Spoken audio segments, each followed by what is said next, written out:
Hello students, I welcome you all to this video lecture on capital gains. In the previous two videos, we had solved problems concerning long-term capital gain. In this particular video, in this particular illustration, there will be a mixture of both. That is, there will be assets which will give us short-term capital gains, and there will be transfer of assets which will give us long-term capital gains, and will try to find out how to solve problems where both short-term capital gain and long-term capital gain has to be found out. So first let us look at the question. During the year, Sri Gajanan sold the following assets. Residential house purchased for 7,60,000 in December 2017, sold for rupees 8 lakh in March 2019. Whenever it is the matter of a house, it will become a long-term capital asset only if the assessee sells that particular asset, that is the residential house, after 2 years. But if you see here, has purchased it in December 2017, right? So amount is 7,60,000 and purchased in 2017, December 2017. They are sold in March 2019 already. So sold it within 2 years. So this whatever gains you will receive from this particular transaction will be taken under short-term capital gain, because this asset is a short-term capital asset. He has not held it for more than 2 years. Hence, it will be a short-term capital gain, if any. Next, residential house purchased in July 2001. So the year of acquisition is July 2001 for rupees 45,000. Cost of acquisition is 45,000. Sold for rupees 20 lakh in January 2019, of which he purchased the new house for rupees 8 lakh and rupees 50,000 were invested in NABARD bonds. So this is a new concept. We have discussed this in theory, but for solving practical problems, this is a new concept. I will tell about this to you later. So once again, let me go through this point. Purchased the house in July 2001. Cost of acquisition is 45,000. He has sold it in January 2019 for 20 lakh rupees.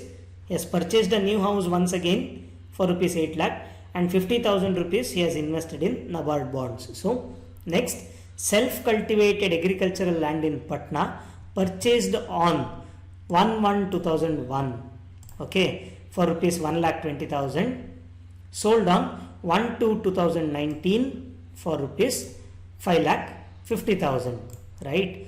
So he bought new agricultural land for rupees 1,50,000. So here three important data points are there.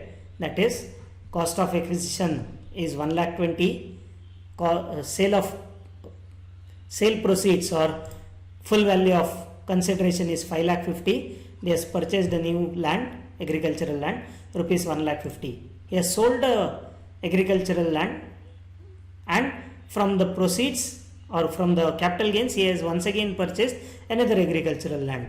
Under which section will he be able to claim exemption? Yes, you are right. It is section 54B. Next, machinery was purchased in April 2012 for rupees 20,000 of the written down value. On 1/4/2018, rupees 6,000, sold in January 2019 for rupees 6,000. So the cost of acquisition of the machinery was rupees 20,000, but whenever the assets are given where every year depreciation will be deducted, that is, what is written down value? Written down value is cost of the asset minus depreciation. So whenever written down value of any asset is given, we have to ignore the cost of acquisition and take only the written down value. So written down value at the beginning of the previous year is 6,000. It has been sold for 6,000. So is there any gain here? No, right? There is no gain, there is no loss. One more important point to remember: whenever the asset is a written down value asset, it will always be under short-term capital asset criteria. Okay, the gains, if any, will be taken under short-term capital gain. Next, Machinery purchased in July 2018 for rupees 10,000 has been sold for rupees 12,000 in February 2019. That is, within 1 year the asset has been sold. So short term capital asset, if there is gain, it will be a short term capital gain. If there is a loss because of this, it will be a short term capital loss. Next, motor truck purchased during the year for rupees 1,30,000. Cost of acquisition is 1,30,000. The cost of transfer is 1,20,000 within the same year. So once again, short term capital asset, short term capital gain or short term capital loss will arise from this particular transaction. Next, shares of steel company purchased on 1/1/2018. Here for equity shares, if they mention only shares, it means it is a equity share. Please remember this, whenever equity shares are given, if the equity shares are sold within 1 year from the date of purchase, then the capital gains arising from those sale will be taken under short term capital gain, because it will be treated as a short term capital asset. But if the SSE has held on to those shares for more than 12 months, that is, if he has held on to those shares for more than a year, then the capital gain will be taken under long term capital gain. So sold for rupees 27,000. When has he sold it? In March 2019. Now take a look at the dates. On 1/1/2018, 1st January 2018, he had purchased the shares for rupees 12,000. He has sold it for 27,000 in March 2019. Is it after 1 year or before 1 year? Yes, you can see it and you can understand it very easily. It is after 1 year. So the asset will be, equity shares in this case will be treated as long term capital assets, and whatever gains will get will be taken under long term capital gain. Brokerage paid is always to be taken. Please remember this. Whatever broker is paid on the sale or on purchase also, that should always be deducted from the sale amount. Okay. So if brokerage is paid on purchasing also, then that amount should be added to the purchase amount. Whenever it is brokerage is paid on sales, then that amount should be deducted from sales amount. STT paid, not required for us. This will be ignored. Fair market value as on 31st January 2018 was 15,000. This is important.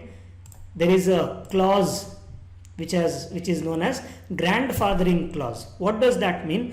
In this case, the SSE can compare the fair market value of the equity shares. This is exclusively available only for equity shares. The fair market value of equity shares as on 31/1/2018, compare that with actual purchase price, and whichever is higher, he can claim that amount. Okay, so 12,000 or 15,000, whichever is higher, he can claim that amount as cost of acquisition. Household furniture purchased in July 2018 for rupees 1,40,000, sold for rupees 1,80,000 in March 2019. CAI 2001-2002 100, 2007-2008 129, 2012-2013 200, 2015-2016 254, 2016-17 264, 17-18 272, 18-19 280. Because there are many assets given, they have been given cost inflation index for many years.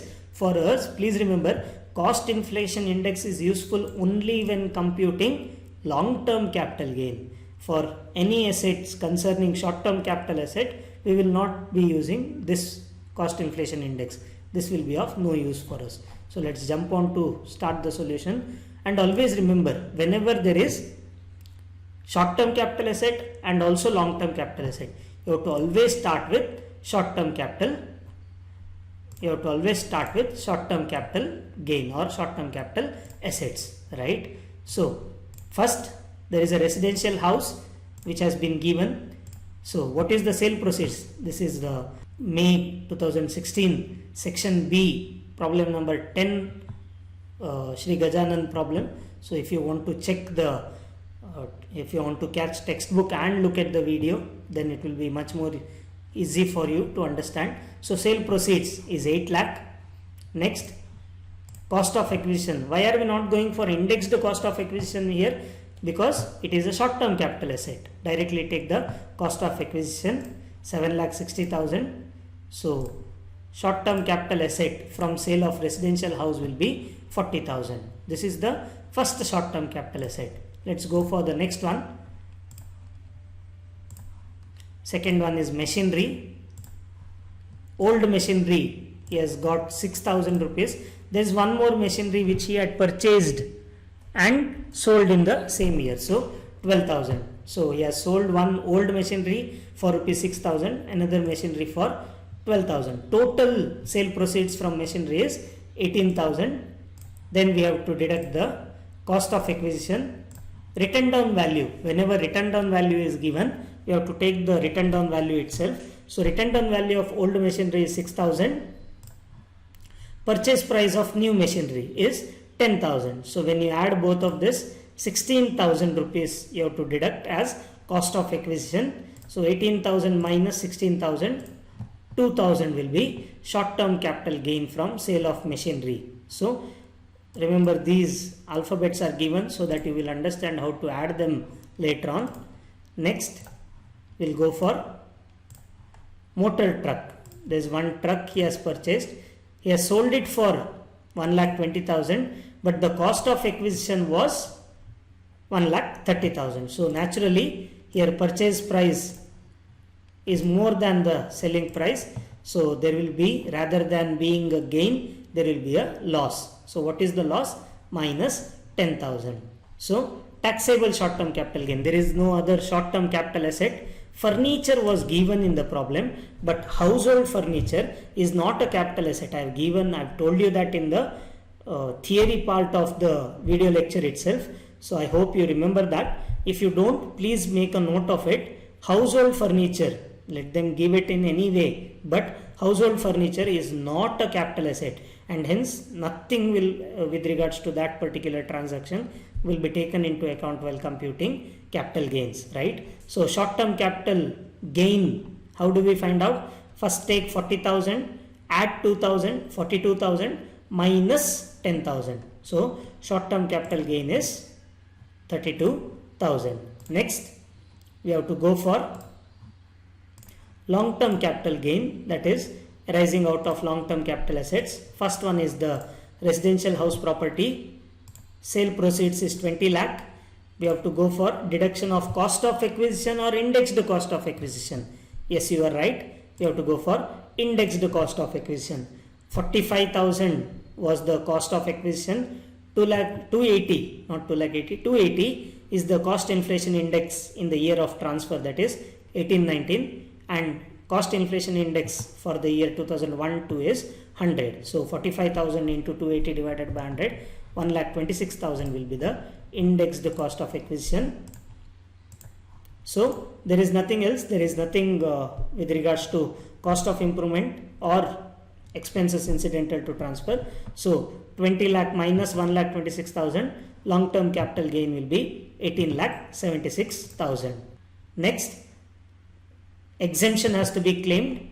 He has sold residential house and in that place he has purchased another residential house. So exemption can be claimed under section 54.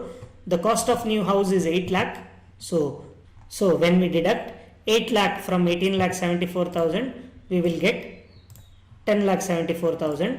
They have also mentioned that the SSC has invested the invested amount in NABARD bonds also. So we will that also can be claimed as exemption. But because he has invested in NABARD bonds, we have to claim exemption under section 54 EC. Go through the theory part, you will understand this in detail. Investment in NABARD bonds, 5 lakh is the investment. So 10,74,000 minus 5 lakh. So long term capital gain, taxable long term capital gain from sale of residential houses, 10,24,000. The next type of asset is agricultural land, long term capital asset. He has sold it for 5,50,000. We have to go for indexed cost of acquisition. 1,20,000 is the indexed cost of acquisition. 280 is the cost inflation index in the year of transfer. 2018-19. In the year of purchase 2001, the cost inflation index is 100. So 1,20,000 into 280 divided by 100, 3,36,000. So when we deduct 3,36,000 from 5 lakh, we will get long-term capital gain of 2,14,000.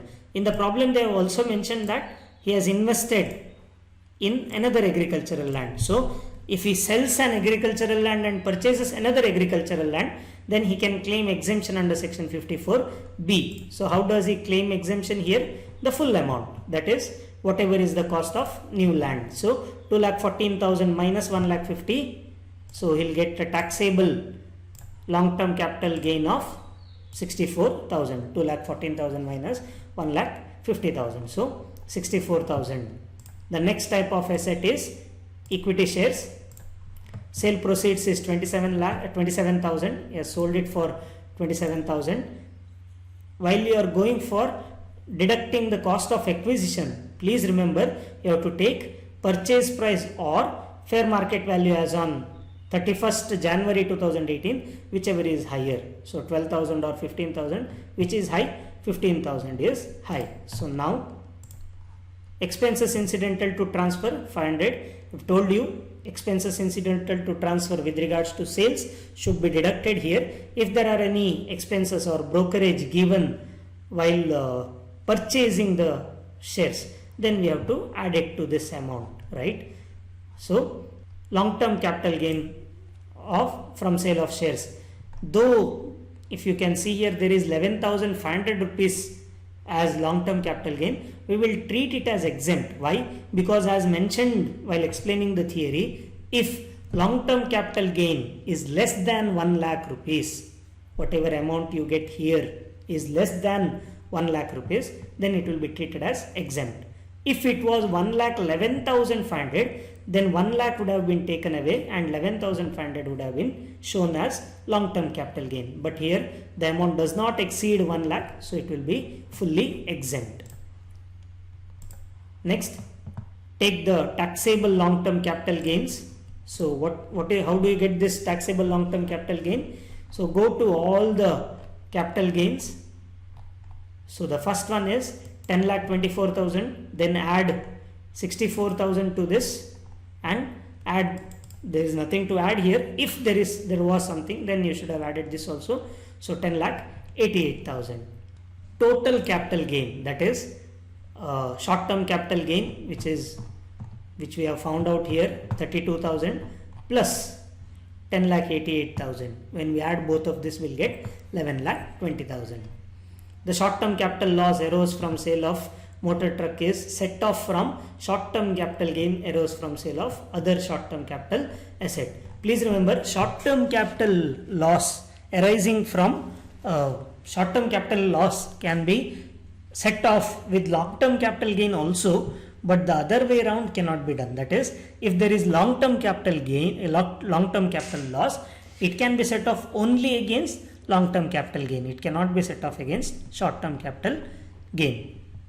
As the long-term capital gain arose from sale of house is used to make investment in NABARD bond, SSE can claim exemption for invested amount under section 54 EC. Thank you.